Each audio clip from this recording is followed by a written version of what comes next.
No olvides en seguirme en todas mis redes sociales: LinkedIn Miguel Armando Vergara Rangel, TikTok MAVR1248 e Instagram Miguel.embajadorestec. Por allá te veo. Y bueno, a continuación se nos presenta el siguiente circuito. Primero hay que resolverlo por la metodología de resolución de problemas. ¿Qué nos pide este problema? Es calcular I2. Bueno, 2, ¿cómo se relacionan nuestras variables? Debo entender lo que tengo: dos fuentes de voltaje dependientes, una fuente de corriente dependiente y una fuente de voltaje independiente. A su vez, tengo 4 resistencias. 3, mis limitantes van a ser los valores específicos que hay en las resistencias y en las fuentes de voltaje corriente, ya sea dependiente o independiente en sus casos. 4, enlazamos todo. Y para este video nos vamos a centrar específicamente en entender muy bien cómo se hace el método de nodos. Nos vamos a centrar en 3 pasos. El primero es plantear los nodos. El segundo, vamos a establecer todas las ecuaciones para cada nodo y supernodo. Y como paso 3, vamos a meter el sistema de ecuaciones en una calculadora. Este problema, para plantear el paso número 1, realmente es algo sencillo. Ya están ahí seleccionados prácticamente todos con letras A, B, C, D, cada uno de los 4 nodos, y abajo estaría el nodo de tierra. Ahora sí, vamos a ver las ecuaciones para cada nodo. En el nodo A vemos que es un supernodo porque hay una fuente dependiente y está conectada a tierra, por lo tanto solamente va a haber una ecuación de amarre. Voltaje de A es igual a 5I2. Ahora vemos el nodo B. Hay que entender que en el pasado había una fuente dependiente, pero era de voltaje, y por eso es un supernodo.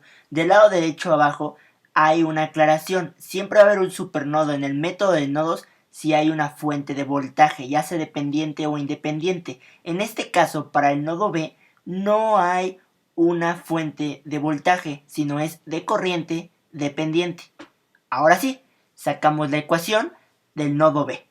Menos el voltaje de C entre 30, porque esa es la resistencia que está en medio de ellos dos, más voltaje de B menos voltaje de A entre 45, que es la resistencia que está en medio de ellos dos, y finalmente voltaje de B menos voltaje de D entre 50, porque es la resistencia que está entre ellos dos, la resistencia que está hasta arriba, igual a 0.02 voltaje de 1, porque esa es la corriente que está entrando. Por eso se pone del lado derecho positivo.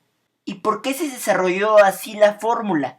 Porque siempre es la diferencia de potencial que va a haber en ese nodo, con sus nodos cercanos, o bueno, con el que estén conectados, dividido entre la resistencia que está entre ellos dos. Si vemos B, tiene 4 ramitas: hacia A, hacia C, hacia tierra y hacia el nodo D. Por lo tanto, son las 3 sumas, y el nodo de tierra, que es la corriente, ahí está entrando una corriente, no está una resistencia.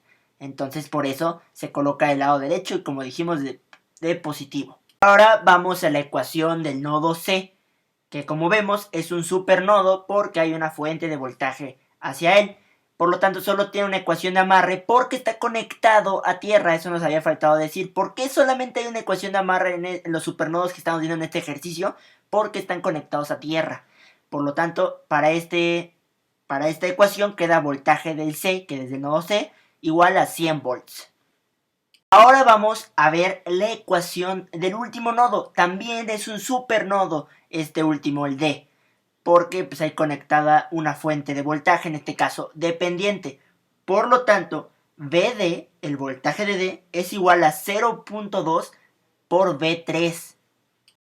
Podríamos pensar que ya acabamos con todas las ecuaciones porque ya tenemos la de cada nodo, pero siempre cuando hay fuentes de voltaje o de corrientes dependientes, debemos tener también su ecuación de esa incógnita que está en esa fuente dependiente.